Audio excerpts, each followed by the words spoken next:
Good morning. Welcome to the Palm Beach Post WPBT TV Channel 2 debate between the leading Democratic candidates for the U.S. Senate from Florida, Jeff Greene and Kendrick Meek. I'm Randy Schultz, editor of the editorial page of the Palm Beach Post. I'll be moderating the debate. Questioning the candidates will be Palm Beach Post reporters George Bennett and Christine Stapleton. Each candidate will deliver a 2-minute opening statement. The candidate will have up to 3 minutes to answer each question. The other candidate then will have up to 3 minutes to comment on the question or to respond to his opponent's answer. The first candidate, if he wishes, will have up to 1 minute for rebuttal. I can extend the discussion by 60 seconds before moving to the next question. I will stop a candidate if he goes more than 15 seconds over the time limit. If that happens, I can give the other candidate time to respond. We ask the audience not to applaud and to turn off all cell phones. The debate will last 90 minutes. It is being live streamed on palmbeachpost.com and will be available on the paper's website this afternoon. After a coin toss, Jeff Greene will make the first opening statement. Thank you, Randy, and thank you for having me here at the Palm Beach Post. I'm running for United States Senate because I'm fed up and frustrated with what's going on in Washington and the direction our country is heading. People from all over Florida, including me, look to our elected officials to provide us all kinds of security: physical security, economic security, environmental security, and social security. We're failing in every way. Our unemployment rate here in Florida still hovers around 12%. Our foreclosure rate is the third worst in the country. So we're witnessing the worst environmental disaster in our nation's history right off our shorelines. We are failing and failing and failing. My opponent here has accepted money from Freddie Mac, Fannie Mae, hosted subprime mortgage seminars, and failed to regulate the banks, causing the worst housing crisis in our nation's history, and causing Florida to be at the forefront of these foreclosures. My opponent here has accepted money from BP, failed to regulate the oil rigs, 74 deepwater oil rigs off of the coast of Florida. While BP had over 700 violations, they continued to operate this oil rig. And look where we are today. I'm going to put an end to this culture of corruption and bribery in Washington once and for all. When I get elected, I'm going to go to Washington, end earmarks forever. I'm not going to take a penny of special interest money during the campaign. After I'm elected, never. And I offer the people of Florida a clear choice between more of the same career politicians who have frankly failed us in every area, or in a self-made man who has been successful in business, who knows how to create jobs, who will get results, and once and for all, with no special interest money, will put the people of Florida first. The next statement comes from Kendrick Meek. Thank you so very much, Randy, and I want to thank George and Christina for being our panelists today. My name's Kendrick Meek. I'm running for the United States Senate, and I'm glad to be here at the Palm Beach Post once again. I'm glad to have the endorsement from the mayor of this city, Lois Frankel, and I'm also happy to let everyone know that I'm very excited about this campaign. I have worked very long and very hard for the state of Florida, not only as a state trooper, but also as an elected official. I am the only candidate that is a progressive Democrat in this race. I am the only candidate that is qualified by petition through signatures of Florida voters. I am the only candidate that has been in the race since January of '09 with true intentions in representing all of the state of Florida. I think it's important that we know that I have a track record. Unlike my opponent, I also have been a Democrat all of my life. I am the only of the 4 major candidates in this race that has not ran as a Republican for federal office in the past. I think it's very important for Democratic voters in this primary to choose a true leader that will stand up on behalf of Floridians, have a track record of standing up on behalf of Floridians, have a 100% voting record from the League of Conservation Voters, have a 100% voting record as it relates to public education in this state, and I'm very excited about running in this race. When I become the nominee, the Democratic nominee, I will be the only pro-choice candidate on the ballot. I will be the only candidate that has stood up on behalf of Floridians and public education, and I will also be the only candidate that will stand up for the middle class and provided real tax cuts for the middle class and small businesses. I'm excited about being a candidate in this race. I ask for your vote. I look forward to providing the level of service that you're accustomed to, and I'm also looking forward as we move on to August the 24th. Please vote. I need your vote on August 24th. Thank you. The first question will be for Kendrick Meek, and it comes from George Bennett. Congressman, a few years ago, you tried to get $4 million in federal money for a biopharmaceutical project in Miami by a developer and a campaign supporter named Dennis Stackhouse. He now faces fraud and theft charges, and it also turns out that Mr. Stackhouse paid your mother $90,000 as a consulting fee and provided her a Cadillac Escalade. And then he also fronted $13,000 to your former chief of staff to help him get a mortgage. Now, you've said you didn't know any of this was going on when you were trying to steer this money into your district. How can that be, and what does that say about your judgment? Well, first of all, Mr. Stackhouse was under investigation and has been arrested, and I support that arrest. I think it's also important as it relates to my mother. She's a former member of Congress. She was hired to help move the project along as it relates to the local level, did not have any involvement with me. Nothing that I've done has been improper. The mistake that Anthony Williams carried out by getting the loan, if I would have known that he got a loan from Mr. Stackhouse, he would have been fired on the spot. I think it's important to know that I have supported a number of projects on the local level that has provided a number of jobs, not only in my district, but throughout the state of Florida. The National Guard, healthcare institutions, transportation needs that are there. I am pleased to be a candidate in this race. I look forward to continuing to do the stellar work that I've been doing for a number of years. This particular case, Mr. Stackhouse duped an entire community. There was a number of institutions that were involved, and I look forward to moving on with this campaign. But I will tell you, I did nothing wrong and nothing improper, and that's the reason why I'm not a subject in any investigation whatsoever. Mr. Greene? Well, I disagree. I think this is very much improper, and this is the problem we have in Washington.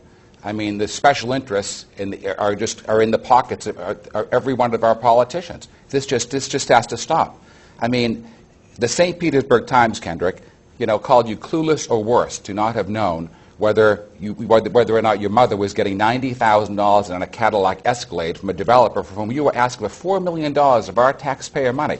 People in Florida need that money for important projects here in Florida, not to pay back some guy who's employing your mother and giving loans to your chief of staff to buy a house. And I think that people of Florida are fed up with it. The St. Petersburg Times specifically asked for an ethics investigation in the House on this matter. If I were accused of these kinds of things, I personally would ask for an ethics investigation. I think you should ask the House to do an ethics investigation once and for all and get to the bottom of this, because I think the people of Florida need to know who you're really working for. I mean, look, the truth of the matter is, I'm running in this race against 3 candidates, all of whom were involved in corruption scandals. Marco Rubio, caught using the Republican Party credit card to pay for minivan repairs, to pay for groceries, to pay for back waxing. Now he didn't pay his subprime mortgage. He probably got his subprime mortgage at a Kendrick Meek subprime mortgage fair. I mean, the whole thing is just ridiculous. Charlie Crist, his hand-picked leader of the party, gets arrested and taken away in handcuffs. And now my opponent in the primary is saying he has no idea that his mother's driving around in a brand-new Cadillac Escalade and is getting $90,000 fee, and he's asking for $4 million of our money to go to a developer. So I can just say this. I'm not taking a penny of special interest money. I am fed up and I'm angered by what's going on in Washington and by this culture of corruption and bribery. It has to end. There are too many important issues in this country. Look, the world is less safe. The economy is falling apart. We can't solve these problems. Our environmental disaster is frightening us. People that should realize this environmental disaster isn't just a problem that it's destroying a short-term problem. This could drive our unemployment rate up by another 1 million jobs. We could have a 20% unemployment rate. And we have to get rid of, guys, Kendrick, Meek, taking money from BP. How can you make a rational decision? You're supposed to be regulating BP. You're not supposed to be taking money from them. And that's why I'm not taking a penny from any of these special interests. Under any circumstances, I'm going to Washington to just work for the people of Florida. And I hope that they'll support me and understand that this culture of corruption and this culture of bribery has to end in Washington once and for all. And I ask you again, Kendrick, ask for the ethics investigation yourself. Agree today to do it in the House of Representatives. Let's put this matter to bed. Rebuttal? Mr. Meek? Well, George, to answer your question, Mr. Greene seems to want to throw grenades here today, but that's fine. It has nothing to do with the fact that I have provided a level of service for Floridians that they're accustomed to. I think it's also important to note for Mr. Greene to sit here and criticize everyone when he is the king of the uncovered credit default swap that brought about the destruction of our economy that we have right now. Mr. Greene saying he knew of what took place as it relates to the credit default swap. He decided to profit on it, and now he wants to run for the United States Senate. The real issue is this, is that I have done nothing wrong or improper. That's the reason why there has not been an ethics investigation. That's the reason why I have not been subject of an investigation, because I've done nothing wrong and improper. I think it's very important that we get back to the issues that are facing this state. And the bottom line is the true intentions on who's going to be the best United States Senator for this state of Florida that is in need right now of job creation. The next question is for Jeff Greene, and it comes from Christine Stapleton.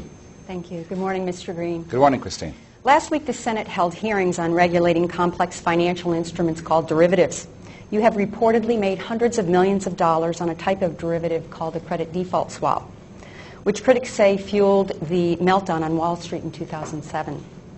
Do you regret making these transactions or feel any personal responsibility for the role that these investments played in our recent financial crisis, and specifically what regulations, if any, should be imposed on the trading of derivatives? That's a very good question. I can answer it the following way. I absolutely in no way regret doing it. You know, Christine, I have to tell you, there was a story in the Palm Beach Post, a very kind profile of me, actually, and the headline was "From Dishes to Riches," because when I came to Florida with my parents 40 years ago, I was working as a busboy at the Breakers Hotel because my dad, who had had a successful business in Massachusetts, lost everything. And my mom, who's here today in the audience, had to take a job as a waitress to help make ends meet. And I want you to know that having seen my parents lose everything and then having lost everything almost myself in the 90s, when I saw the real estate market imploding, I had to do something to protect the jobs I'd created, the mouths I was feeding, and the investments that I'd worked a lifetime to own. And so, you know, I went up against the biggest banks on Wall Street. That's who I was against. I wasn't doing any trades against homeowners. This is fiction coming from Kendrick Meek. I did a derivatives trade against the biggest banks on Wall Street. I took a big risk. If I lost, you know what would have happened? I would have written a big check out to J.P. Morgan and Merrill Lynch, and then they would have given them their bosses another $100 million bonus. So my investments were against the biggest banks on Wall Street. What caused the housing crisis, everyone knows. What caused the housing crisis? The failure of Kendrick Meek and other congressmen to regulate the banks. I mean, banks were making loans, predatory loans, that they never should have been making to borrowers who could not possibly pay back their loans. So of course they defaulted, and that's why we have the foreclosure mess. So, you know, the problem is, do we have to regulate derivatives? Yes, we do. Because when I did this in my investments, frankly, no one knew if who could pay who. But derivatives have an important place in our economy. If there were not derivatives, there would be no bank loans at all today, because people want to get fixed-rate 30-year loans, but banks don't want to keep 30-year loans on their books. They have to go out to the Wall Street to hedge off that risk. So we need to have derivatives, but they have to be regulated, responsible derivatives. So when I get to Washington, I understand this stuff, as far as I'm concerned, as well or better than anyone in Congress. I know this thing inside out and backwards. I mean, that's one thing about studying economics at Johns Hopkins and getting a Harvard MBA and spending my life as an investor that I do understand how this stuff works. And I will get to, when I get to Washington, I will regulate these derivatives so that they're on an exchange, so that the people writing this insurance we're going to know that they can pay it if something goes wrong, and people who are buying insurance know they can get paid back. But again, in summary, I don't regret doing it. I protected the jobs I'd created, the mouths I was feeding, and I didn't create this housing crisis. And you know what? Any profits I made, they were losses I made in my other investments. Thank you so very much. Mr. Greene, in my opinion, failed to answer your question. The bottom line is that Mr. Greene was a pioneer of the uncovered credit default swap that created equity drained out of the homes of Floridians and those that lost their homes. On nights when Floridians went to bed trying to save, praying that they could save their homes and save the equity in their homes, Mr. Greene was praying that they lose their homes so he can profit and become a billionaire. I think it's important for us to also understand that Warren Buffett said that the practice that Mr. Greene has been noted in books that are bestsellers right now, the method that he used and helped create was weapons of mass destruction when it came down to the financial market. This is not fiction, it's fact. The fact that Mr. Greene's background is a mystery. How he made his money, the jobs that he created. One of the businesses that he owned went into Chapter 11 just last week, and 11,000 jobs are being risk of individuals losing those jobs. So he talks about these jobs that he creates, and that's the reason why his candidacy in this race is a big question mark in a Democratic primary. I go back to saying that I am the only person at this table, with the exception of Randy, that has not run as a Republican in the past. When Mr. Greene ran for Congress as a Republican, he said he was a Ronald Reagan Republican. Trickle-down economics, borrow and spend. So those are the facts. All I can speak on is the facts, not speculation. The derivatives that he helped create and make popular in this country that brought about the economic meltdown and the recession that we're going through right now, Mr. Greene had a lot to do with it. He had a lot to do with it in making sure that his Wall Street buddies knew where to make money when the subprime market crashed. We're carrying out financial reform right now. I already voted on financial reform. We're waiting on the Senate to act on financial reform. So I think it's very important that we look at the facts versus fiction in this race. And the fact is that Warren Buffett called what Mr. Greene calls protecting his investments weapons of mass destruction, financial weapons of mass destruction that brought about the meltdown that we're dealing with right now. So I'm looking forward in this race of talking about the reason why Mr. Greene is featured in 2 books that are selling right now, the fact that he did take part in this and that his background is questionable about his true intentions for running in a Democratic primary. The Republican-style campaign that he is carrying out, not only against me, but also portraying on Democratic voters that he is a true Democrat, is false. And it will be proven in this campaign. And that's the reason why I'm glad to be here at the Palm Beach Post, to be able to talk about the issues that are facing Florida. And the issues that are facing Florida is a lack of leadership, and that's the reason why I'm running for the United States Senate. Thank you. Rebuttal, Mr. Greene. Ooh, okay, well, Kendrick, talk about facts and fiction. I mean, that is just one 3-minute speech of fiction. I mean, I don't know if you even know what a credit default swap or derivative is, because I have to tell you, I mean, the year that I did my investments, the year before, there were $40 trillion of credit default swaps and derivatives, and you're running around telling people in Florida, and that's why I called for this debate, because you don't want to talk about the issue, you want to make up stories.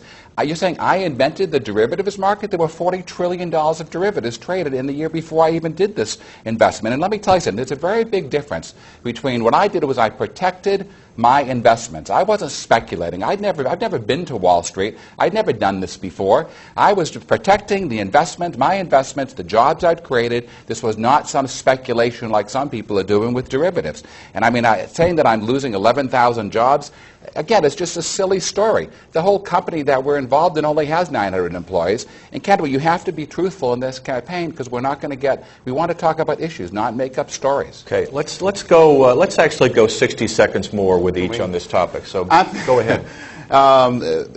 If it wasn't true, it would be funny, Mr. Greene. I think it's important that you understand that you created the uncovered credit default swaps, and there were very few individuals that were able to play at your level at this game.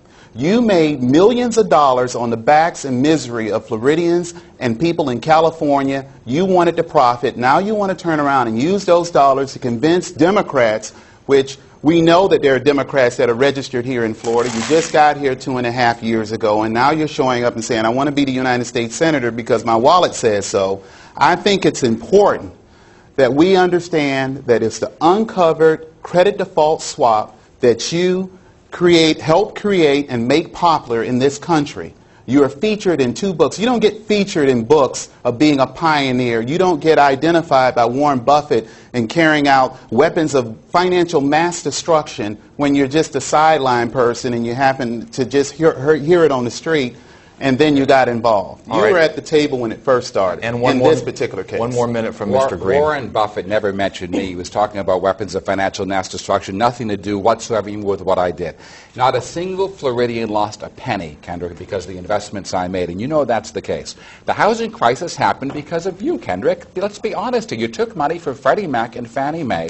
You had subprime housing seminars in your district. You also took money from Bank of America, J.P. Morgan, and Merrill Lynch. You had the subprime seminars in your district. You encouraged people to take on these subprime loans. I saw the flyer on the web. Anybody can look it up. Kendrick Meek subprime. It's right there. And it said you encouraged them to take on loans that you knew or should have known they would have no ability to pay back. That's why we have a housing crisis. I don't regret protecting the jobs I've created. I would do it again. Just like when I'm in the Senate, I will be pounding the table and protecting Floridians, unlike what you did when you were in the Congress these last 3 years. All right. All right. 30 seconds. I think we've. Okay. Because We'll come back. his was the last word on that round. The next question is for Kendrick Meek from Christine Stapleton. Thank you. Good morning, Congressman. Good morning. It's been 63 days since a Deepwater Horizon rig began spewing oil into the Gulf of Mexico, making painfully clear the hazards of our dependence on fossil fuels. We all want cleaner sources of energy, but this transition is going to take time. Given this, should we build more nuclear power plants? Should we expand offshore drilling and drilling in the Arctic? Or should we import more foreign oil? Additionally, please tell us about your own carbon footprint. Please tell us about the fuel efficiency of the vehicles that you drive and whether or not you recycle at home and in your office. Well, I have no other choice than to recycle in my home and office because my daughter wouldn't have it any other way.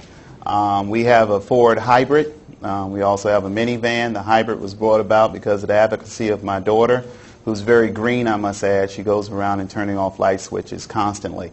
It's nothing like having a 15-year-old teenager in the house along with a 13-year-old.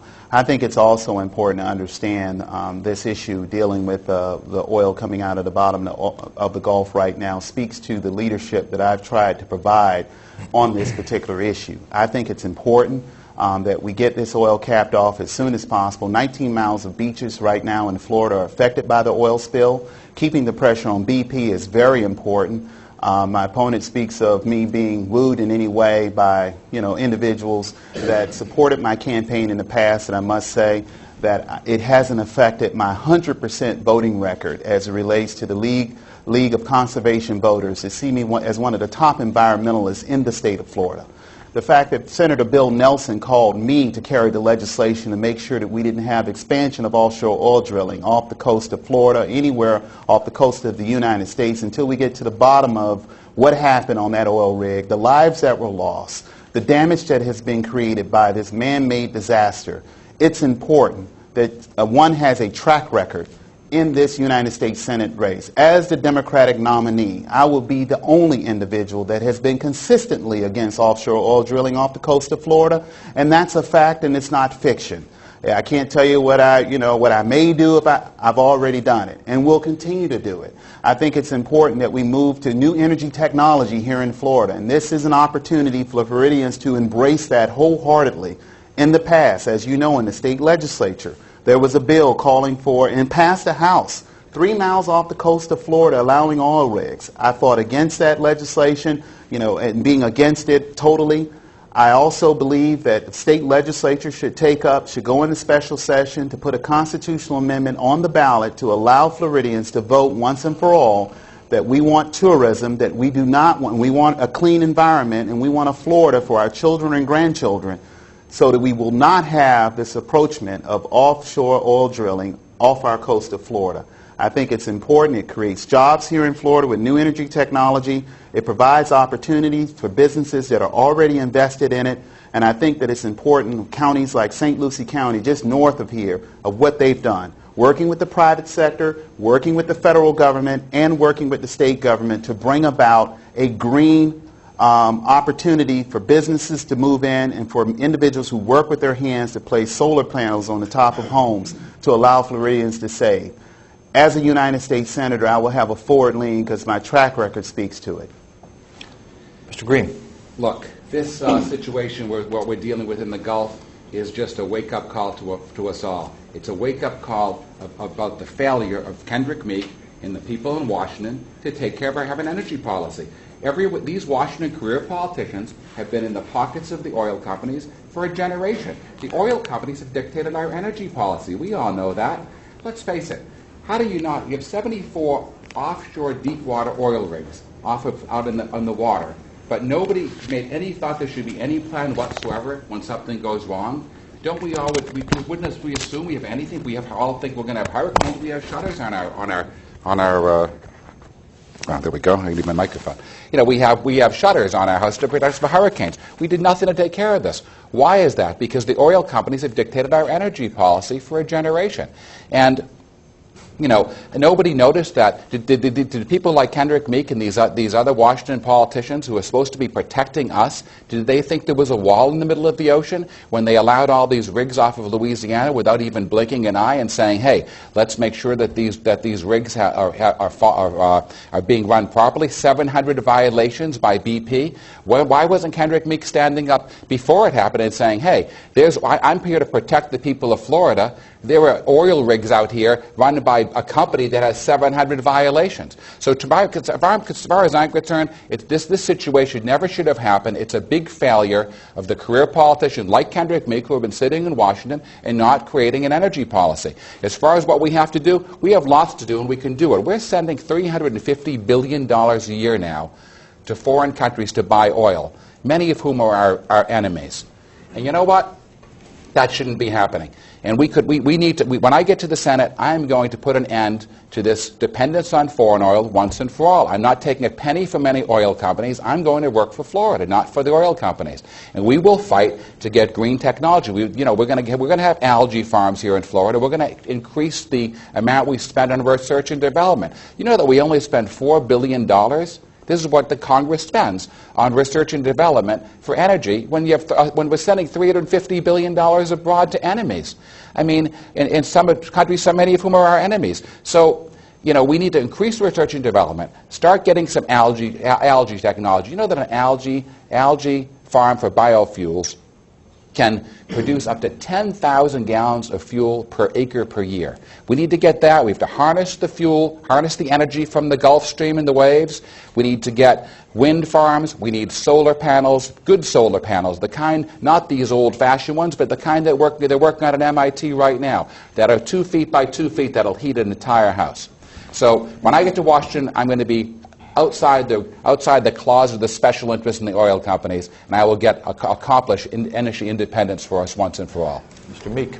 I think it's important to note, again, that I have 100%, not 90%, and not 85%, 100% by Environment Florida and also the League of Conservation Voters. I'm a proven leader on this issue of standing up for our environment. I am the only candidate in this race that has a track record of standing up against the oil companies and everyone else when it comes down to this issue of making sure that we don't have the expansion of offshore oil drilling. I called the mayor of Pensacola, who happens to be a Republican, I must add, when oil was approaching Pensacola. He didn't say, oh, is this, I read about you in a newspaper, I think vaguely. He said, Kendrick, thank you for calling. He said, this is what's going on and this is what we need.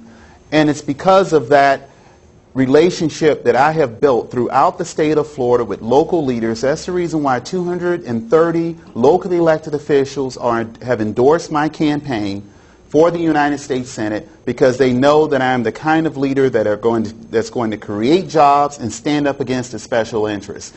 The real issue here is making sure that we get a United States Senator that has an understanding about what the Senate is all about. Mr. Greene is speaking as a neophyte. He's speaking as someone that's new to the state of Florida, as we know, 2.5 years, and just became a Democrat in 2008, that has very little understanding when it comes down to representing the people of this state and making sure that we move legislation and policy. I voted for a cap-and-trade legislation. Matter of fact, we worked very hard on it, and it's been in the Senate, and it will be before the conference committee soon. So a lot of the initiatives that you see right now came out of the stimulus package, which was the largest investment in new energy opportunities in this state and research in this country in the history of the Republic. That came about with the leadership of President Barack Obama. That came about with the leadership that I provided, as knowing that I come from a state that will be the first casualty of inaction. And I've been pushing this issue. And in the general election, you have to have a track record to talk about what you have done. I wish Mr. Greene would have had the same enthusiasm that he's showing here at this table of blowing the whistles with the regulators, since he understood the financial market and derivatives, why he was so-called protecting his investment when it was really about him making millions of dollars off the backs of Floridians. I think it's important that we move along in a way that we know that will create jobs in the state of Florida, that we move along in a way that we know that will protect Florida. And I have protected Florida in the time, not only as 5 years as a state trooper, but also I protected Florida as a public policy maker. My record speaks to it. My endorsements are my third-party validators as it relates to my true commitment to the state of Florida. Could we get 30 seconds each to hear the thoughts from each of you on nuclear power, which I don't believe we heard and was part of the question? And I think, Mr. Greene, we need to get what kind of car you drive, I believe. And the recycling question, your own carbon footprint. Why don't you start then? 30 seconds from you, and then we'll go back on we the do nuclear power. We do recycle at our home, and I have a Cadillac Escalade, which I'm using for this campaign. Any other vehicles that you drive? I ride my bicycle around Palm Beach all the time. And thoughts on nuclear power? Nuclear power, well, look, I think nuclear power is something that we've talked about for a long time, and if we can do it safely, I'm all in favor of it. But if we're going to do it like we did the oil rigs off the Gulf Coast, absolutely not. So I can tell you this. When I'm in the Senate and nuclear power bill comes up for more nuclear power plants, unless I'm convinced that there's absolutely no risk whatsoever to the health and safety of Floridians and Americans, I will oppose nuclear power. But if we can show that it can be done safely, and there's a backup plan when something goes wrong, and things do go wrong, as we've seen with BP, then I'll support it. Mr. Meek. I support the recent nuclear power initiatives here in the state of Florida. I think it creates jobs. It helps make us more energy independent.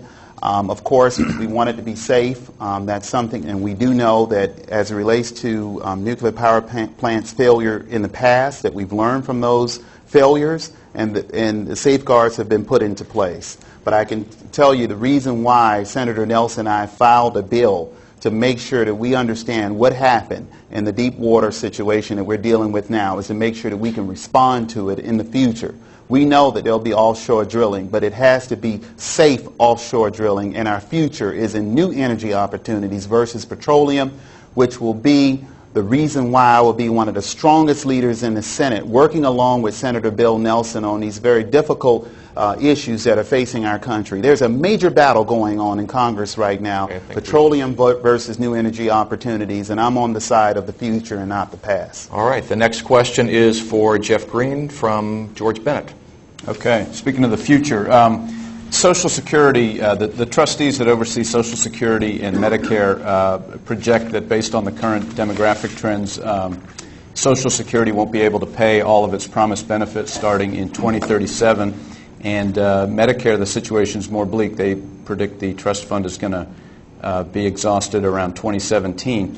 Aside from the inevitable Blue Ribbon Commission to study the issue, are there any specific actions that you favor to address the problem, or at least would have on the table? And specifically, could you address the idea of raising the retirement age for these programs? Yes, I will address that and say that I'm absolutely opposed to raising the retirement age to these programs. I think that Social Security is an insurance policy. You know, my mom is sitting here today. She's 83 and a half years old. I'm looking at her now, and I can tell you that she and her friends and all of the other senior citizens in Florida, they worked hard all their lives, and they deserve to get the retirement when they reach the ages that are in the program. I'm very much excited, looking forward to seeing the report, the deficit reduction report that comes out from former Chief of Staff Erskine Bowles and former Senator Alan Simpson. It's a bipartisan report which will be out in December, and when I get to the Senate on January 3rd, I'll immediately be going through that and coming up with the best solutions. I don't want to speculate on how it can be net. Everyone knows that there are many, many ways that revenue can be raised for Social Security. When I read in the Palm Beach Post the 5 choices, I remember it said in a Palm Beach Post story just a few weeks ago, talking about if they just remove the cap of $106,000, that alone could solve the problem. If they raise the rate by 1/20% a year, that could solve the problem. There are a number of ways to do it, but I don't want to just come up with a solution now because we have the benefit of that report coming out. But I will fight to protect Social Security and Medicare for everyone in Florida, because I understand the importance for senior citizens. And I just want to say one more thing here, because you know, Kendrick keeps talking about my not having a track record. And I really am offended by that because, you know what, I don't have a track record. I don't have a track record sitting in Congress for the last, say, 7.5 years while we've lost 700,000 jobs in Florida. I don't have a track record being in Congress failing to regulate the banks while we had a mortgage crisis, housing crisis. And I don't have a track record not regulating the oil rigs off the coast. But I do have a track record as a jobs creator. And you know what? I'm the only one in this room who signed both the back of a check and the front of a paycheck. I worked here as a busboy at the Breakers Hotel. I know what it is to be a worker. I've worked all my life. And I've created thousands of jobs. And what Washington needs and what the Senate needs is more people who are going to go to Washington, create jobs, get results, and put the people of Florida first. And one other thing I want to mention on this new to Florida thing, you know, that you keep saying I'm new to Florida. Kendrick, when you were 3 years old, I was getting my driver's license right on Military Trail, right here in West Palm Beach. Okay, my parents moved here in 1970. My dad, unfortunately, passed away here, sadly, in 1979 after his own struggles. So, and my mom still has been here for 40 years. I have very deep roots here in Florida, and I really resent, you know, telling me that I'm not a Floridian. Okay, so I care about Florida. I will and I care about Florida. I care about our senior citizens more than anyone because my mom is one of them. I understand what they go through, and I can tell you I will protect Social Security, I will protect Medicare, and I will put the senior citizens of Florida first.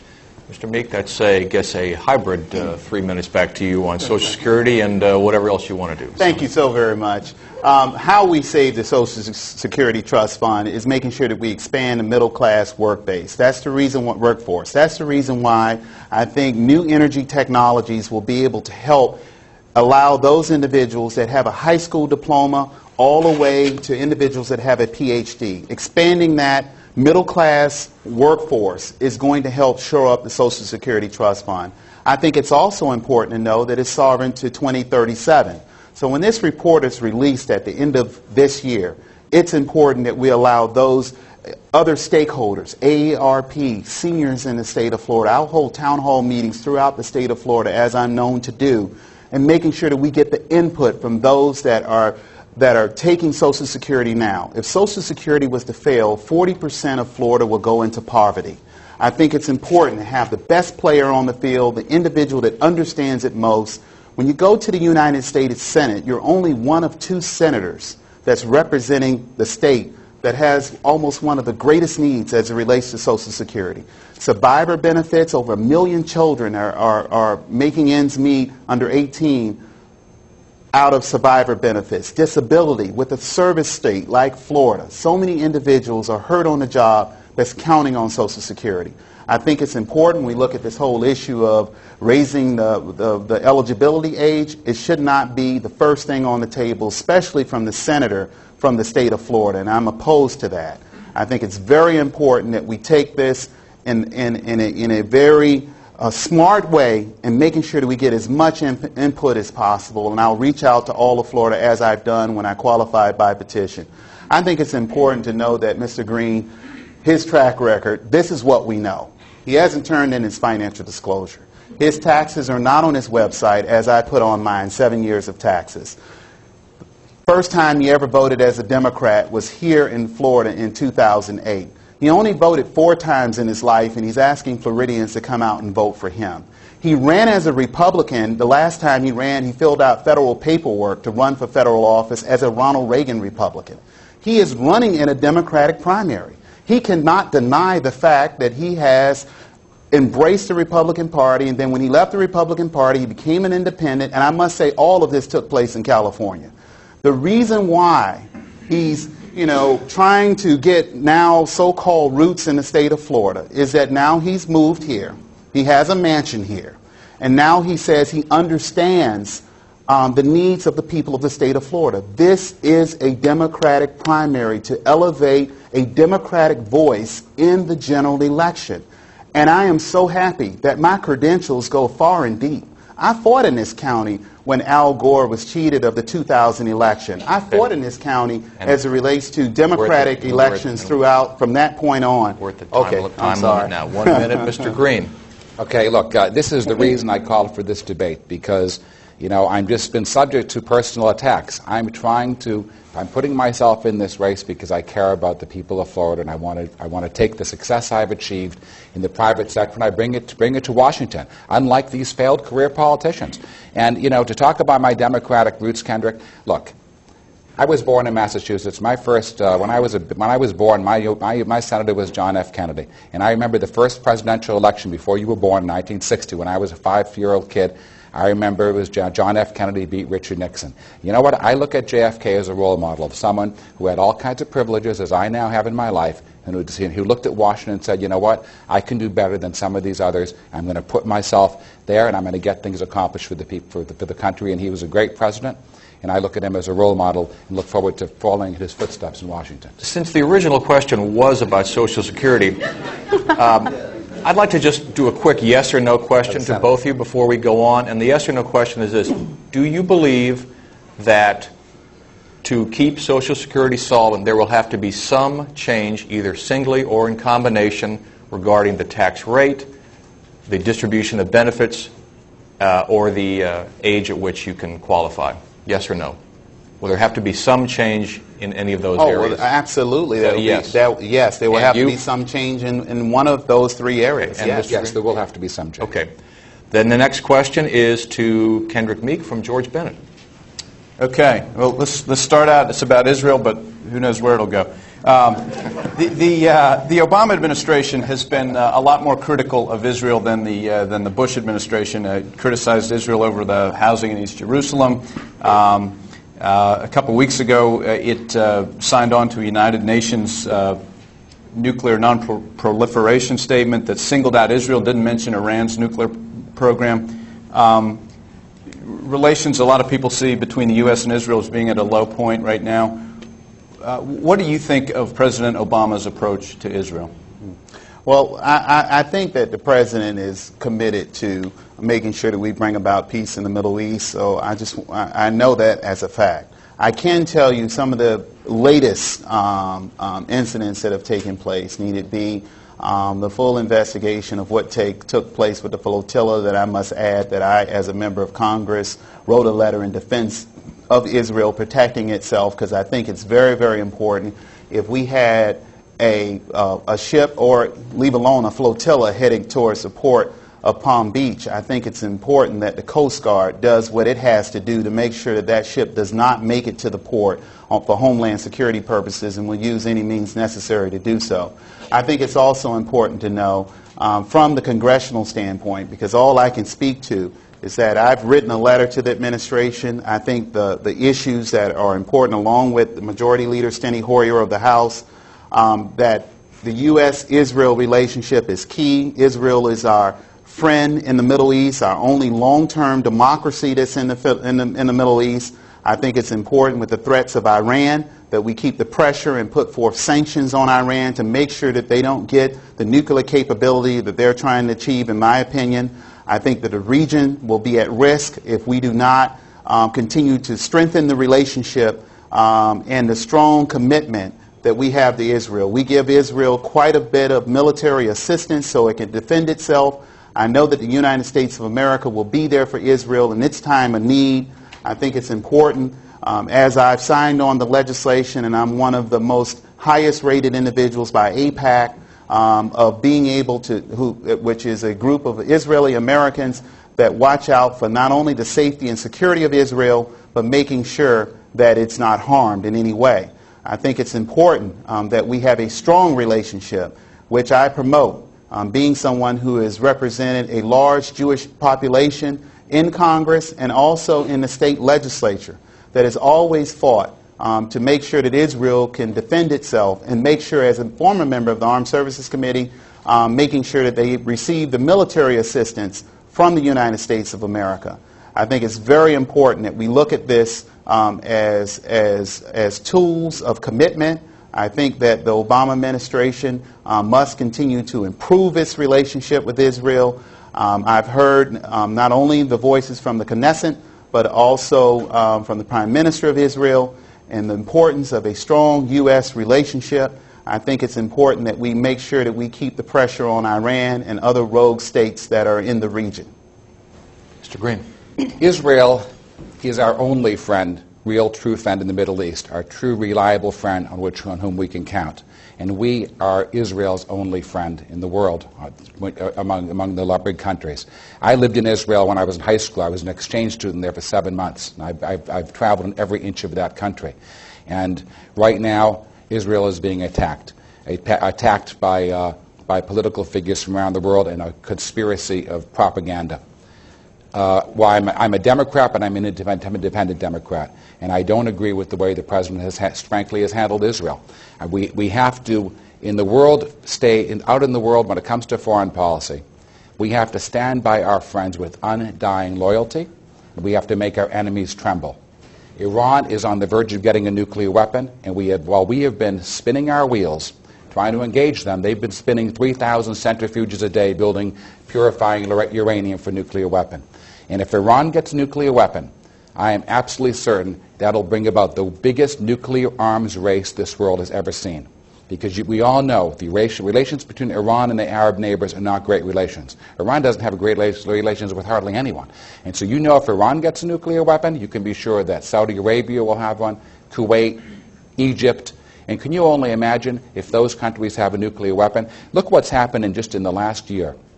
You know, Iran has now completely armed the Hezbollah fighters in Lebanon. They now have 4,000 missiles, some of them capable of reaching Tel Aviv now. And if you look at what's happening in Gaza, who knows what's going through those tunnels? You know, the Hamas fighters in Gaza, they're ready to attack Israel from the south. People talk about Israel attacking Iran. Israel is in the worst position she's ever been in. And, you know, we look at Egypt, that's a whole other problem. I mean, President Mubarak, everyone knows, is not in good health. He wants his son Gamal to be able to take over, but I don't know that his son Gamal will be able to keep control of the Muslim Brotherhood. So you could have a country of almost 80 million people directly south of Israel also hostile to Israel. So Israel, right now, they need our support, and we need them as an ally. The Middle East and the oil that comes from it is so vital to our economy. And we need a presence in the Middle East. Our only reliable presence is Israel. So I will stand up and fight for Israel because we have no choice. And I think I will stand up and fight for us to stand by every single one of our friends around the world. Because our friends have to know they can count on us. And our enemies all over the world, they must tremble. Nothing less than that. And I want to say one more thing on the sanctions. We need to put out much more crippling sanctions against Iran. We've done it. We've put some sanctions on. But I don't know how many people here are aware of this, but American oil companies, through the subsidiaries, are still providing the oil rigs in Iran with spare parts. Unacceptable. Unacceptable. And it's time. 1 minute, Mr. Meek. I think it's very important that we understand that this issue of Israel and Iran goes far beyond a talking point. I think it's important to know that I have not only voted but been a part of co-sponsoring a number of resolutions that have given direction to President Bush and also President Obama. As a United States Senator, I think it's important, and Foreign Affairs is one of the committees that I want to serve on. I represent Holocaust survivors right now. I understand the pain that they went through, and that it should never, ever happen again, where Israelis have to move from the land that they deserve, not only in Israel, but also in their place in the world. And I think it's important that we understand that not only the Obama administration or any other administration will know from this future United States Senator that the protection, sovereignty of Israel, and the right to defend itself and sanctions against countries like Iran is a global concern, not only a U.S.-Israel concern, but a global concern. And I'm committed to that, and my record speaks to it. Let's just do one quick yes or no question here also, if we can, since you brought up Iran. If elected, would either one of you support American participation in military action against Iran if you felt that it was the only thing necessary or only thing left to stop Iran from obtaining a nuclear weapon? Nuclear action as in taking out military action. Threat, military action. Would you support that? Yes or no? Absolutely, with the world community, yes. Okay. I'm not going to say what I wouldn't support. I can say that I will do everything in my power to make sure that this Holocaust-denying rogue nation never gets a nuclear weapon. All right. The next question is to Mr. Greene from Christine Stapleton. Mr. Greene, gay rights grabbed headlines last month when both the House and Senate voted to repeal the Don't Ask, Don't Tell ban on gays in the military. Rand Hawk, a reader and president of the Palm Beach County Human Rights Council, asks, while Social Security benefits are granted to the surviving spouse and children of deceased heterosexual married workers, those same benefits are denied to the surviving spouse and children of deceased gay and lesbian workers in legally recognized marriages, civil unions, and domestic partnerships. As Senator, what steps, if any, would you propose to address this inequity? And also, would you please give us your position on gays in the military, same-sex marriage, and adoption by gays and lesbians? Okay. Well, first of all, I support repealing the Don't Ask, Don't Tell. I mean, it never, as far as I'm concerned, never should have been passed. You know, people, regardless of whether they're gay or not gay, should never be subject to these kinds of ridiculous laws. So I'm so glad that it looks like it's finally we're gonna get rid of Don't Ask, Don't Tell. On gay adoption, I'm in favor of gay adoption. I think that there are people all over Florida, kids in foster homes, who need good parents, and if the courts feel that that custody should be awarded to someone who's gay, I think that's perfectly okay. And so I'm in favor of that. On civil unions, I support civil unions. I have not come out supporting gay marriage. I think that this will be it's an important issue. You know, we in this country have to understand that everybody deserves to have rights, and I'm all in favor of continuing to push for the rights for the GLBT community. Mr. Meek?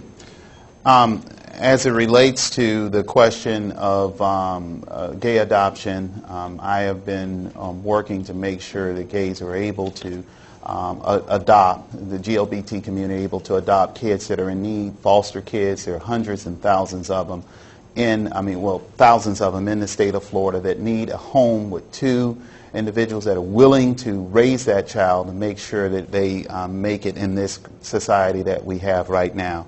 And when it comes down to Don't Ask, Don't Tell, I have been not only a supporter of repealing, but I also joined Admiral Mullen, who is the Joint Chiefs of Staff, and also former General Colin Powell, in doing away with the policy. We have men and women that are fighting in Afghanistan and Iraq, and those that are fighting to allow us to salute one flag. For the last thing for them to do is to lie about their orientation or hide it. It has nothing to do with national security. I've been a 3-year co-sponsor of the legislation and set forth the environment that we're moving forth now in the Armed Services Mark so that we can do away with this policy. As it relates to gay marriage, I fought against constitutional amendments to put in the U.S. Constitution. And as a United States Senator, I will continue to fight against those amendments that will put in the Constitution saying no to gay marriages. I don't think that the U.S. Constitution or any Constitution should go after individual rights, and that's what we're facing right now, and that's the question that continues to come before the U.S. Congress. I've been a defender and one of the more highly rated members of Congress in fighting on the rights of individuals as we move along. I think that it's important, especially when we see companies like Walt Disney World, we see other companies and local governments that have recognized a domestic partnership as receiving full health care benefits making sure that death benefits, making sure when it comes down to making those final decisions in life, that a partner can make those decisions.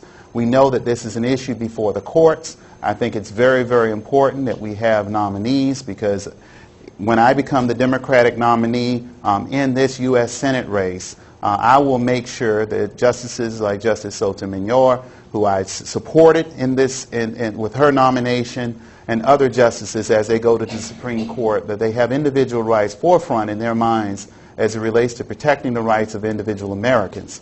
I'm very pleased that I have a long track record in standing up on behalf of individual rights in this great state of Florida, and making sure that the GLBT community is not pushed off to the side when it comes down to these very difficult decisions that have to be made and when leadership is needed. Mr. Greene? You know, it's great that we can, Kendrick and I can agree on something. We both, I think, feel very strongly about supporting our friends in the GLBT community, and I look forward to, as the nominee and as the senator, to fighting for them in the United States Senate. And just again, to make sure we get the question answered, what is your individual position on Social Security benefits to same-sex partners? Support it. Support. Okay. The next question comes to Kendrick Meek from Christine Stapleton. Congressman, we have another question from a reader. Reader Steve Oken of Tequesta has this question about immigration policy. After listening to politicians, pro and con, dance around the illegal alien question, would you clearly state your position on what should be done with the illegal aliens presently living in the United States? And please be crystal clear and specific. Well, I can be definitely crystal and specific on this issue. I think it's important that individuals that are here undocumented are treated as undocumented individuals. They are here illegally. But I think that it's also important to understand, as a former state trooper, law enforcement officer, that it's not fair to law enforcement to be given the charge to remove 11 million to 14 million individuals from the country that are here undocumented. We must have comprehensive immigration reform in this country. I have voted for comprehensive immigration reform, making sure that we protect our borders, which is key, protect our borders, but also knowing who's in the country. I think it's important that individuals that are undocumented have a pathway to residency and then to citizenship. And I think it's important that we make sure that those individuals that don't comply by a comprehensive federal immigration law, that they're repatriated, and that it's a pool that law enforcement can attack. Now, I think it's important, or removed from the country. I think it's important, as this question of an Arizona law is mentioned here in Florida, that we understand the full ramifications of such a law. A, we have members of the Latino community that have served this country in the military. It is stomach-turning to the fact that individuals that I've seen in Iraq and Afghanistan that are carrying out the mission on behalf of this country will be asked for their citizenship status here in the state of Florida, and that some members of this U.S. Senate candidate pool encourage an Arizona law in Florida. I think it's important that we look at what is happening to Arizona now. Our tourism industry is $60 billion. Here in Palm Beach, it means a whole lot to this community. What's going to happen when people start to cancel their conventions in Florida? We're already hit by oil. We're already hit by 12% unemployment and higher in some parts of Florida. I think it's important that we take a very long look at this issue of enforcement. Being a past law enforcement officer, I will tell you, an immigration law such as the Arizona law will put law enforcement in a precarious position with a community that is growing in Florida and growing in this country. To prevent crimes and to solve crimes, it's important that law enforcement is able to talk to all segments of the community and not for one segment of the community to be targeted. Absolutely. Strong borders, making sure that we know who's in the country, making sure that individuals that are undocumented step forward, pay taxes, do the things that we do every day, and making sure that law enforcement has the tools that they need to be able to carry out and enforce the law. And I think it's very important to the state of Florida's future. I think it's very important how we handle this issue on the federal level. And I think it's very important that every Floridian understands that we must know who's in Florida and who's in this country today, now. Mr. Greene. You know, the immigration failure we see is, to me, right now, this immigration problem we're having in this country is, again, it's another failure of our career politicians in Washington. How could we have allowed 11 to 14 million illegal immigrants to have gotten into our country? We put a man on the moon over 40 years ago. When I walk outside this building, I'll probably, not the cameras here, I'll probably be on camera. There's infrared technology. With all the satellite technology, infrared technology, camera technology, why have we failed to keep why can't we keep a 2,000-mile border with Mexico secure? It's unacceptable to me. So when I get to the Senate, the first thing we will do is whatever it takes, we're going to secure our borders. Then once we have the secure borders, we have to come up with a humane way to deal with these 11 to 14 million, or however many. We don't even know how many illegal immigrants are here. But we need a sensible policy, humane policy, where, you know, we're not interested in having felons become American citizens, but we definitely have people who are here and want to work and pay taxes and be part of the fabric of our society, you know, should have a path to citizenship. 3 of my 4 grandparents came to this country penniless from Eastern Europe. You know, and I knew only one of them. And I can tell you, he told me stories of how he came here to an uncle, and he was handed a basket, and he went door to door selling needles and threads and just trying to barely make ends meet. And then after that, he saved every penny he made, and he got a horse and wagon, and he was a peddler. Then he got a small store. And he was a proud American, and you know what? This is what America is made up. This is why we're such a great country. Not because we're a homogenous group of people like other countries in Europe. Our greatest strength is that almost everyone in this room comes from a different background, a different place. And it's all of us together have created this wonderful country, and that's why we've been the country of innovators and entrepreneurs and job creators. So we need to have a comprehensive immigration policy. You know, the other thing we don't do enough of, in my opinion, is encourage people who are educated to stay. If you just go to any of the great universities around our country, and you'll see they're loaded up with students from every country in the world. What happens when they get their PhDs? Half the time they can't even get a green card to work here. We should be insisting that they stay here. If anything, we should be going to other universities around the world and giving out green cards to get them to come here and create jobs. The other thing, we have a program, you know, we have that program where people have to, immigrants come here, and they have to bring $1 million in order to get a green card if they're going to create jobs. But you know what? If an immigrant comes here and they're willing to create jobs and they're willing to contribute to our economy, we have to make it easier for the kinds of immigrants we want, because that is the past of America, that's our greatness, and that will continue to be our greatness in the future. Mr. Meek. I think it's important to understand a big part of the immigration problem are individuals that have overstayed their visas.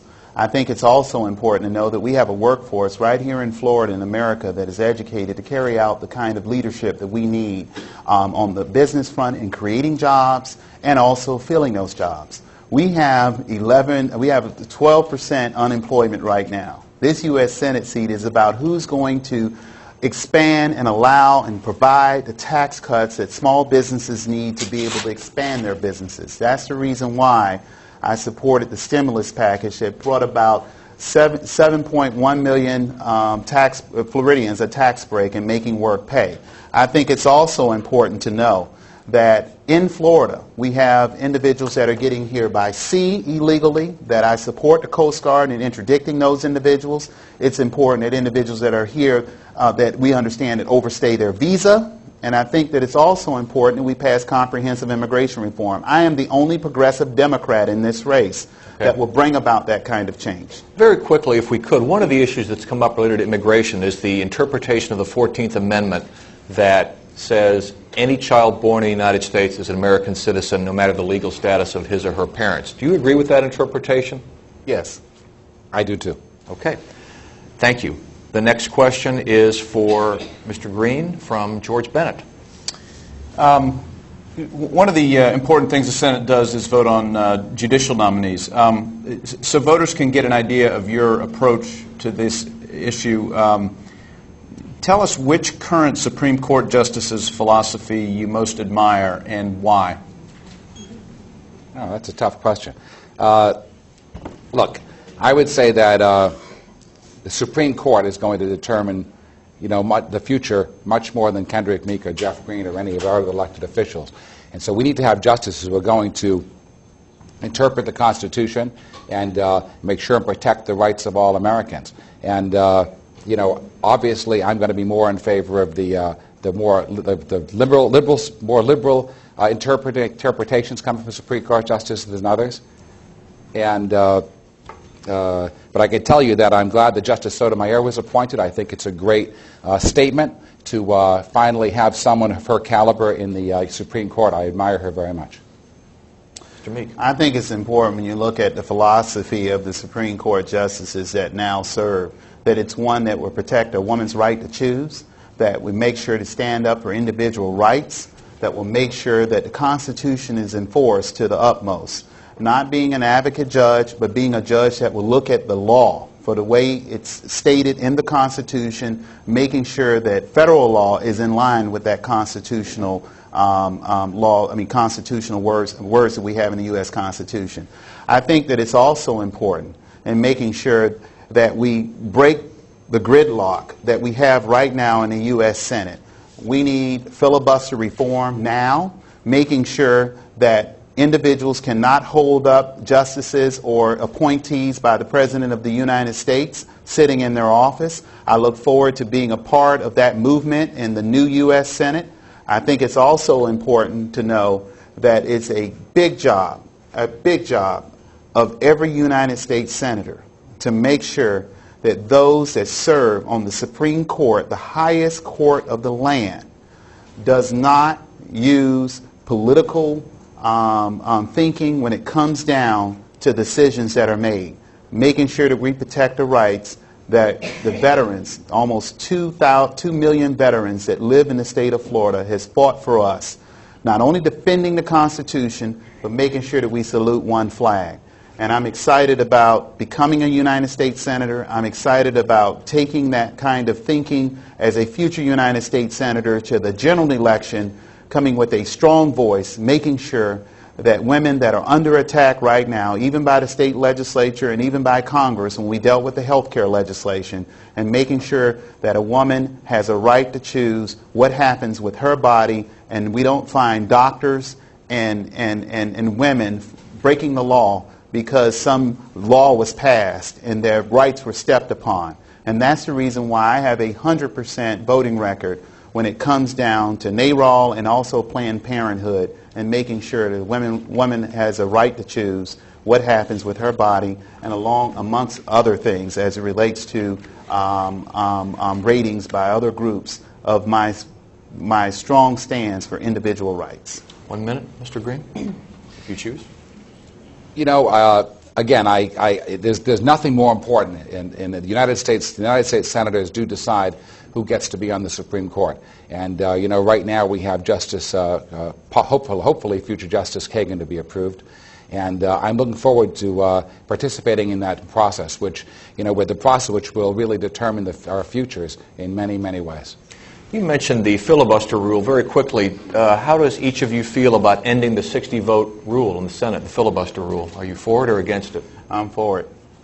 You know, I think it's been a terrible obstacle to getting things done, and I think we have to take a serious look at it, at getting rid of it. Okay. The next question is to Kendrick Meek from George Bennett. You voted last year for the $787 billion economic stimulus bill. At the time Congress voted, I think the national unemployment rate was about 8.1%. Right now it's 9.7%. And I know that a lot of the job growth in May, for example, 400-some thousand jobs were added to the economy, but most of those were census worker jobs, temporary public sector jobs. Do you feel that the stimulus bill is working, and are you proud of that vote for it last year? I think the stimulus bill, well, first of all, I was committed to responding to the crisis of Florida in this country. And we'll talk about that on the back end of the question. I think that it's also important to know that we would have gone into a depression versus a recession if it was not for the stimulus package.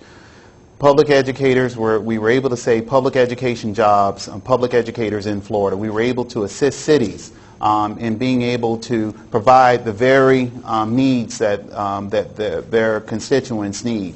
We were able to also put forth a great footprint here in the state of Florida as it relates to high-speed rail, some $1.25 billion that has gone between the rail system of Orlando and Tampa.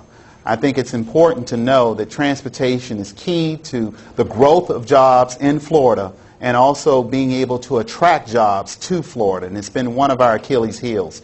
I think it's important that we also look at this whole question of the tax cuts for the middle class and the relief that took place to Social Security recipients that were really going through hard times in '09. Again, this economic meltdown came about as it relates to the failure of Wall Street, and Mr. Greene played a role in that, and his key role in the uncovered credit default swaps that has made him a national figure as it relates to this very risky transaction that took place that made him a billionaire and very, very wealthy, and brought about misery to Florida homeowners and pulled the equity out of their homes. Again, Warren Buffett called it financial weapons of mass destruction. And that's the reason why Mr. Greene is very uncomfortable about talking about this issue, running in a Democratic primary in one of the hardest hit states in the union when it comes down to the meltdown. And I think that it's important that we look at this in this Senate race, because it will speak to his past, since we do not know a lot about what he has done and what he stood up for in the past outside of his own wealth. Mr. Greene? Yeah, as far as the stimulus bill, I'm glad it was passed, but had I been in Congress where Kendrick Meek has been sitting, it wouldn't have been loaded up with earmarks and special interest type orientation, special interest provisions. The problem is, look, Kendrick Meek talks about about employment. You know, he came out 2 weeks ago and said that we created 151,000 jobs in Florida. We only created 41,000 jobs in the whole country in the private sector. You can't count census workers working for the government as job creation.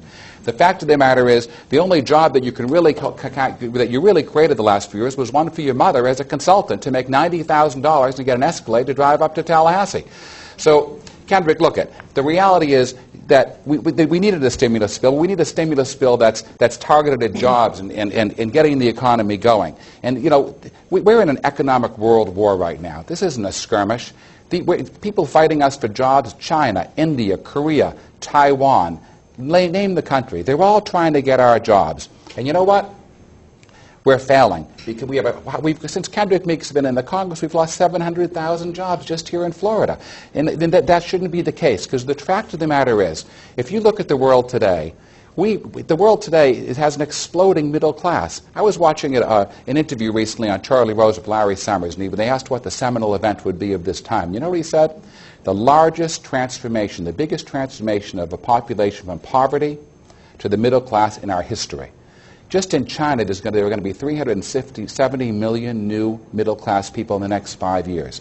So what we need to do is we need to determine how we're going to create jobs so we can sell into this booming middle class around the world. It's not just in China, it's in Latin America, it's in India. We need to create jobs to sell into those people, into those markets. And you know, they want our stuff. They want our Apple computers and our iPods, and they want our Boeing jets and our Caterpillar tractors, and they want our fashion items. But the other thing we have to do is we have to have an even playing field. We can't compete in China. We can't even compete in Mexico if the playing field isn't even. The thing in this race is, look, it's a very clear choice. It's three career politicians who have failed. Charlie Crist, Marco Rubio, Kendrick Meek.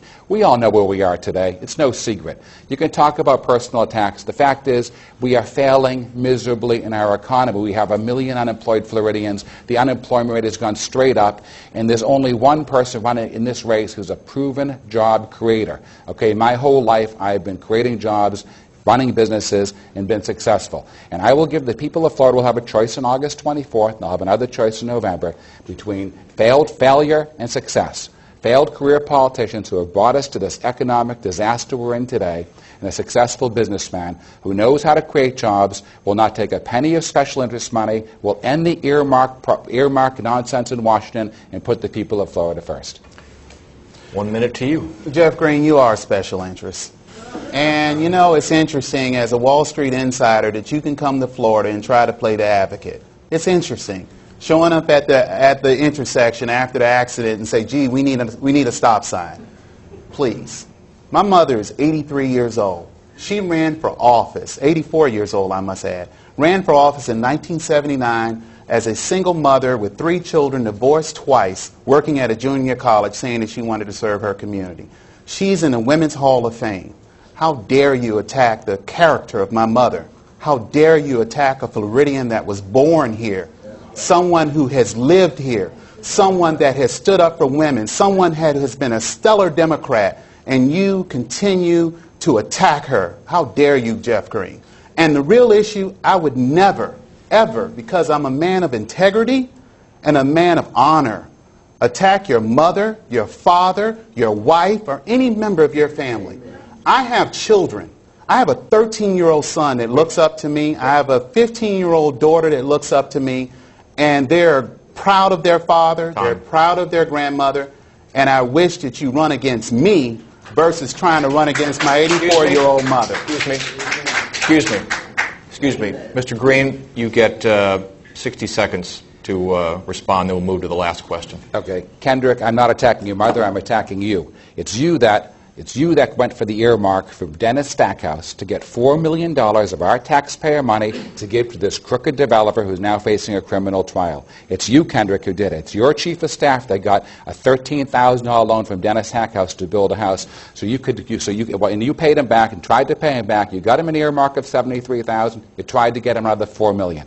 So, Kendrick, nobody's attacking your mother. Your mother was a great congresswoman, and I salute her for her service. But I can tell you this, when I get to Washington, I'm going to fight to end this earmark, this culture of corruption and bribery and earmarks. It isn't right. The people of Florida are not going to stand for it.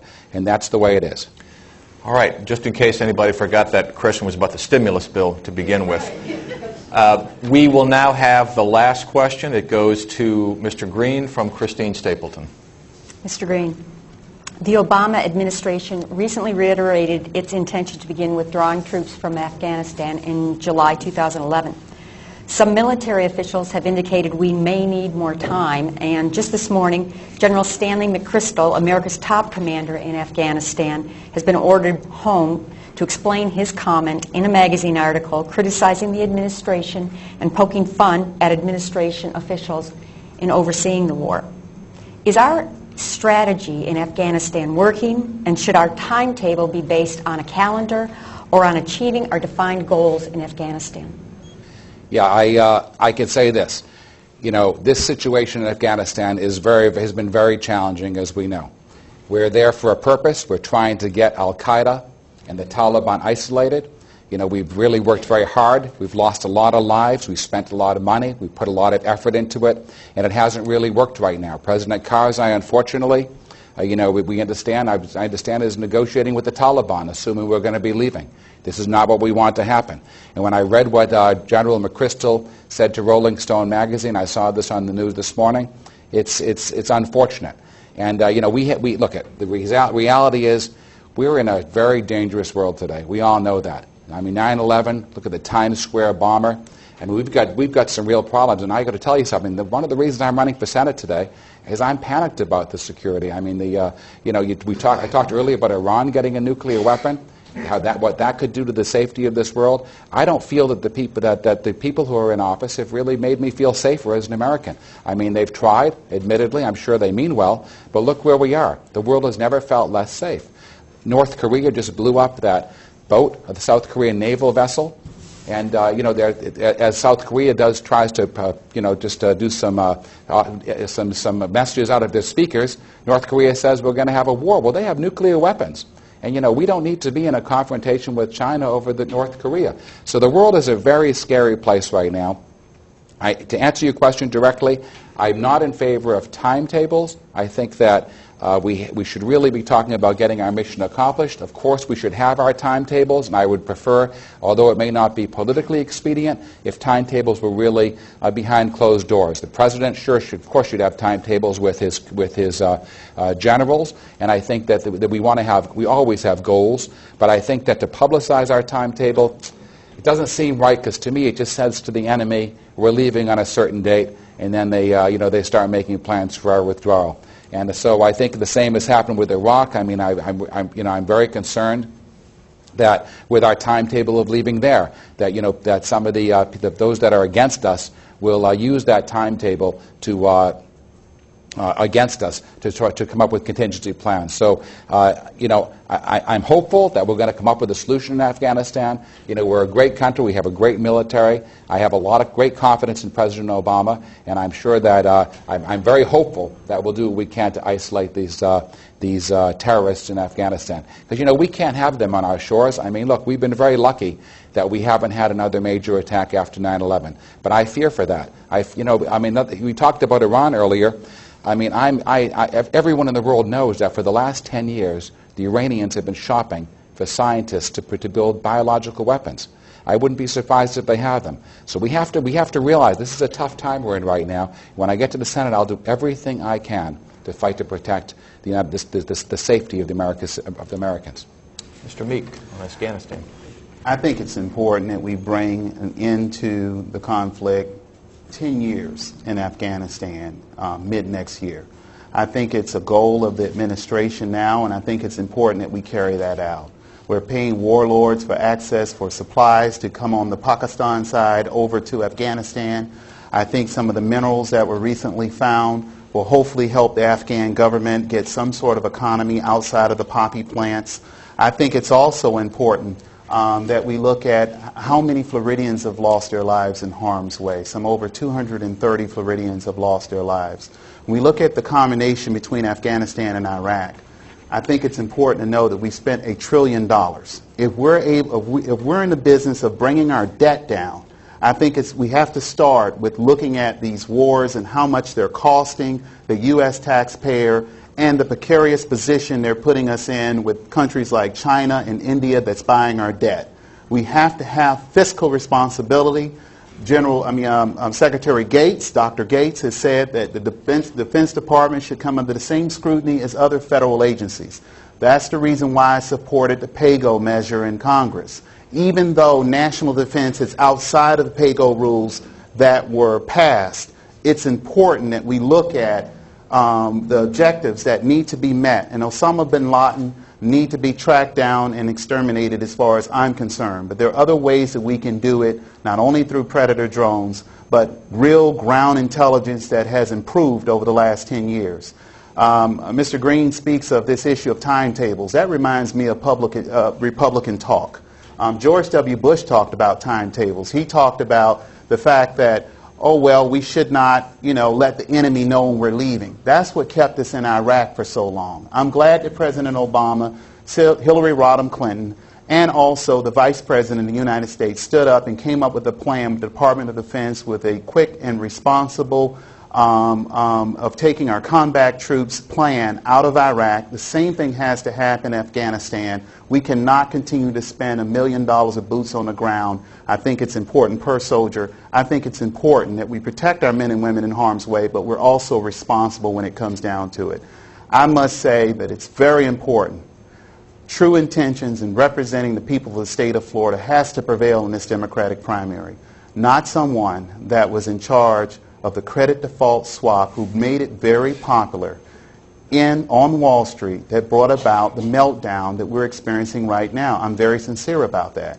I think it's important that we move forward with public policymakers that understand the responsibilities that need to be carried out here in the state of Florida to create jobs. 1 minute. I just want to say one more time, Kendrick, I did not create and invent credit default swaps. There are $40 trillion of them the year before I ever did the investments I made. I was not a speculator. I was protecting the jobs I'd created, and I'm glad I did it, and I wish that somebody like you in Congress had been protecting the jobs of Americans. You weren't protecting Americans, and that's why we are where we are today. You took money from Fannie Mae, Freddie Mac, Bank of America, J.P. Morgan, Merrill Lynch, and you failed to regulate the banks, and that's the reason we are where we are. Everyone knows the housing crisis came from predatory lenders making loans because they were unregulated, and you were holding the subprime fares in your district to make these loans. You are responsible for the housing crisis, you and the other corrupt politicians who are part of the whole earmark special interest schemes in Washington, and I can tell you, when I get elected to the United States Senate, I'm not taking a penny of special interest money, and the people of Florida know I will put an end once and for all to earmarks in this corruption, in this scheme of corruption in Washington. If we could just have, back on the question again, we have just enough time. Could each of you take 60 seconds to tell us this. If you're in the Senate next July, what specifically do you need to hear from Mr. Obama and the generals to convince you that troops need to stay longer? And second, given the comments by General McChrystal in which he supposedly called the Obama administration and the president himself incompetent, should the president fire him? You first. I know that the general is coming back to Washington to talk with the powers that be at the Pentagon and also the administration. But I think it's very important as a member of the United States Senate, when it comes down to that magic date that individuals are looking at of withdrawing a responsible withdrawal of our troops, that Congress' responsibility is the funding. And if the funding is not in place, then it doesn't continue. Right. I think it's important that we look at how much money we're spending, how far we're going down as it relates to debt, national debt that's threatening the future of our children and grandchildren. Now, what do you need to hear from the president next July? I would need to hear from the president that the hunt will continue if we have not found Osama bin Laden, that the Taliban has been disabled, and the Afghan government and the Pakistan government is playing a major role in keeping the pressure on, and other nations are playing a role in that, and that we're getting the real intelligence and making sure that we're able to infiltrate those terrorist cells that are in Afghanistan and Pakistan. And Mr. Greene? Randy, you know, I got married later in life, and I have an 8-month-old baby. And before I left my house this morning, I looked in his eyes and I was thinking, Malcolm, I'm going to this debate, and I'm running for Senate because I'm scared. I'm panicked about the world that you're going to inherit from us. You're inheriting a world that's loaded up with suicide bomber mentalities. But on behalf of your son, or as your son's proxy, what do you need to hear in the Senate next July to continue the effort in Afghanistan? If I hear that our country is not safe, and that our country in any way is still going to be attacked from people over there, then we have to do whatever it takes to continue to defend our country and make our country safe. That is what I will fight for when in the United States Senate. I will not stop until I know that this country is safe, and that every Floridian is safe. And should the president fire General McChrystal? You know, I think that's between General McChrystal and the President. I mean, it's their decision. I don't know exactly. I don't know all the details, so I don't want to take a stand on that at this point. Okay. This concludes the debate. Thanks to the candidates. Thanks to our partners at WPBT TV, Channel 2. You can read full coverage this afternoon at palmbeachpost.com and in tomorrow's Palm Beach Post. Early voting begins on August 9th, and the primary is on August 24th. Thanks for watching. Thank you. Thank you, man. Gentlemen, Thank you. thanks for being aggressive.